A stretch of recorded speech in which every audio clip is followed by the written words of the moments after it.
يا الله كأنه ما عم لحق، بدي يصير نام بكير وفيق بكير، نهاري كله عم يمرق وما عم لحق.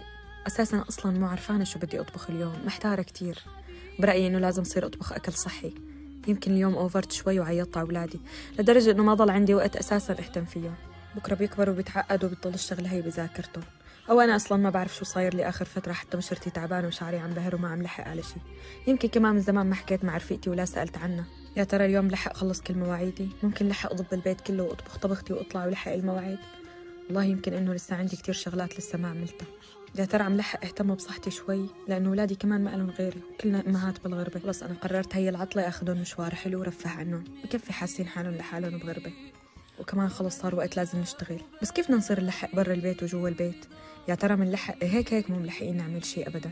وعلى الأغلب قرايبينا ورفقاتنا اللي بسوريا عتبانين علي كتير، عم يسألوني إنه أنتي دائما بتقولي مانك فاضية وما عم تسألي عنا. يا الله شو مشتاقة لزمان وأوقاتي الفاضية، ولما كان نهاري يمضى وحس بملل. طبعا شعور الملل هذا صار حلم بالنسبة لإلي. وعلى الأغلب عندي موعد لابني عند الدكتور، ما أنا عارفان وين حط التانيين. ليش عم أحس إنه دايما وقتي فاضي مليان، طول النهار بضل عم بشتغل وآخر النهار بحس حالي ما أنجزت.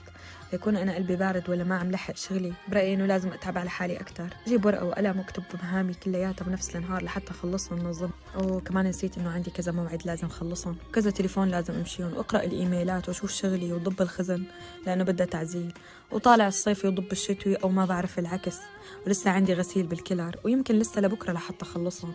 وفي أكلات كتير ولادي طلبوها مني وما عندي وقت أطبخها، أو ممكن أعزلها، أو ممكن سافر وارتاح فيها.